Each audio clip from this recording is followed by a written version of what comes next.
Good afternoon, everyone. This is Andy Stapleton with wxPerts. I need to make a short video to test everything for this new recording session because I hadn't had anything recording for quite some time. So I want to kind of give it a little test. But one of the things that we had been going around about and what came out in 24 and is being used in 25 is the import from another SCM. And the reason why I'm kind of looking at doing this is because what I'm going to do here is show you how to get all of our source code that we use for any of these videos, as well as our repository that's up there, which includes several other little items, but it'll allow you to download that into your own SCM. Now, for those that are not quite familiar with SCMs, you should be. That's number one. The SCM is probably one of your saving graces if you're working with different projects and stuff. It'll keep versioning of it, as well as allow you to do a lot of functionality like comparing it to previous versions, creating branches, things like that. And it's being more and more sophisticated as it has gone through the iterations of each release. We're going to be using 25 because the current repository and information is in 25. So if you're using 24, you need to email me at andy@wxperts.com. We have it up on Dropbox for anybody on version 24. I may have 23, I'm not sure, but I do know I have 24 up there.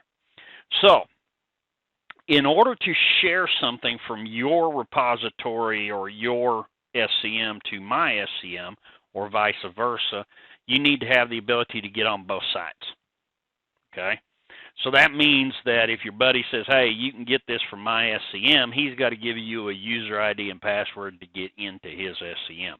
You can set that up to be read-only if you want to, or whatever it is, and that's what ours is. It's always going to be read-only.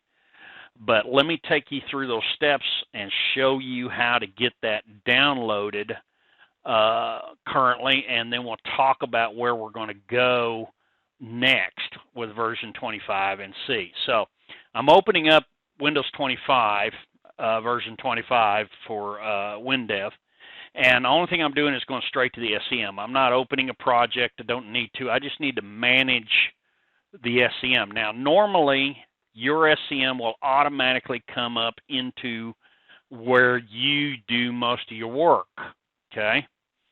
And that is how it should be. So you should be already logged into yours without any major problem. I'm having to switch into one, okay? So I have this old one that I've had for quite a while. It doesn't have anything in it, much of anything anyway. And I'm going to import the repository into this SCM. Once you're in here, you have underneath the Home tab, you have an Import a Repository. What this does is it not only lets you import a repository, but one or two items out of a repository if you want to. So it doesn't have to be the entire thing. But it also makes it pretty neat. So what I'm going to do now is go to our other repository, and this is the one you need to look for. You will not initially have this information like I do. So you'll need to type into the server scm.wxperts.com and put in the database scm-wxpublic, exactly the way this looks. Okay? Your username and password is wxpublic, just like it says there in the database. So we're going to type in wxpublic, and we're going to repeat that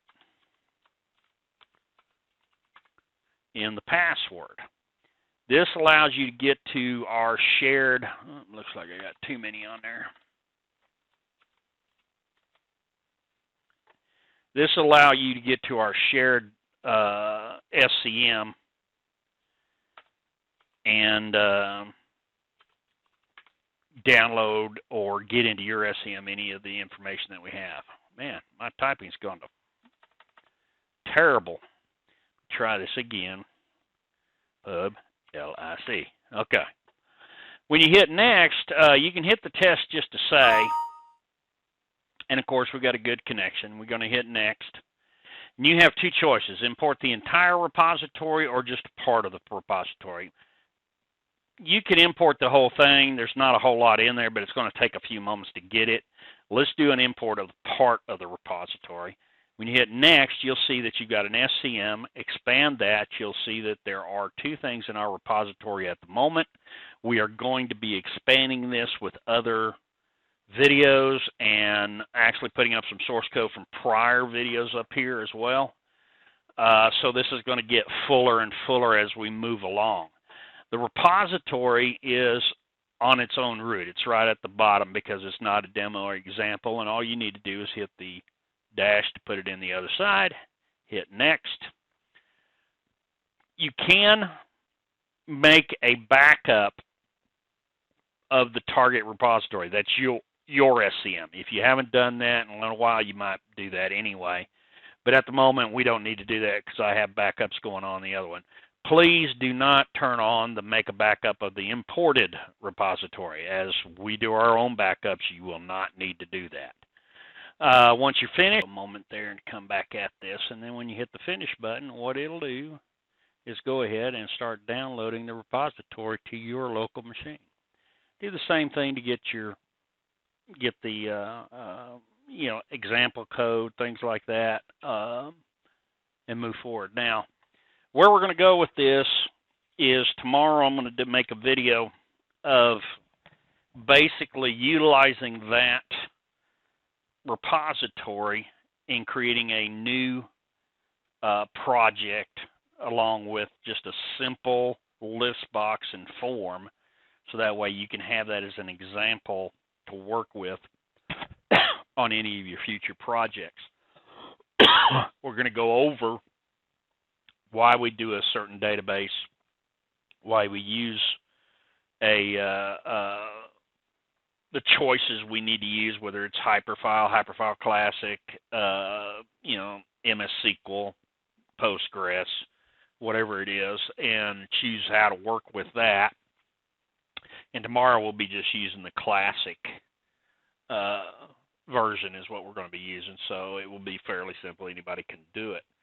We'll also kind of go over why I feel that the classes are important for your development as well as your maintenance of code and the flexibilities that it gives you. And that's what we're going to go through. And then when we're all done, we'll have a nice little video of basically soup to nuts. Not really soup to nuts because it's really just a simple thing, but, start to finish of a simple one, bam, bam, we're done, and we'll expand upon that as we go further. Then we'll get back into the soup to nuts deal where we were doing the software for the tennis rackets or the racket tracker. I've got some more work to do on that with interfaces and things like that, and we'll go over them. Another one I'm working on right now is a class for QuickBooks. It's QuickBooks Online, not QuickBooks Local. As soon as that gets all done, we'll have a video on how that works, how to set it up, and it will be part of the repository that is currently up there on wxPerts SCM. Okay? So you'll probably want to get a copy of that before it's over with if you have any future thoughts of having to deal with QuickBooks at all. So go from there. Got a few more moments before this whole thing is finished. 74% done, so it'll take just a moment to get it all. We want to, promote a little bit. We are, for new licenses, you can tell your buddies that's been contemplating switching over to using the PCSoft products, that we're giving away 1 hour of consulting, whether that be training you how to use it, solving one of your problems, this, that, or the other, for each license. So if you buy all 3 products, you get 3 hours. Simple. Also, if you've referred the individual, there's a referral code that you can give them, and that will give you a discount on your upgrade. Things like that. So we're on your next upgrade. Anyway, if you've already upgraded, you've already upgraded. But it'll help you along, save you a few bucks. Pete and I have talked, and we are definitely going to get back after this. You'll get one a week for the next few weeks. A lot of the documentation that Pete is going to be writing his blog articles on, I will probably go back and make videos of each one of them that are important to show how those work and how those are done. So that way you can have a good shot at learning how to do this, and we'll start putting a lot of content. Now, it won't be once a week forever, because after a certain amount of time, a lot of the 25 stuff's there. There's certain things we'll put out there, but we'll at least do one a month until version 26 comes out, and we'll start this whole process all over again. And life will be good. We'll move on. Everybody be a year older and out of the corona issue by then, hopefully. Anyway, 99. Okay, so we're done. So it took 4 minutes to pull that down. If you got a higher speed, it's probably my 10. And here we got the repository. Here's everything that's in the repository. Now, this is a one-way copy. This is not a share as you would think a share being, that if you make a change, it goes up, or if we make another change, it automatically comes down. That's not the case. This is just an import from somebody else's SCM, for that way you can use it well and easily. It's a little bit of a shortcut versus getting it, unloading it, and adding it to your SCM. So that's it for a nutshell. It's a little short one. I appreciate y'all being here. Sorry for any mistakes, working around this stuff. I'll get cleaner at it. And have a great day. Be good or be good at it. That's what I kind of say.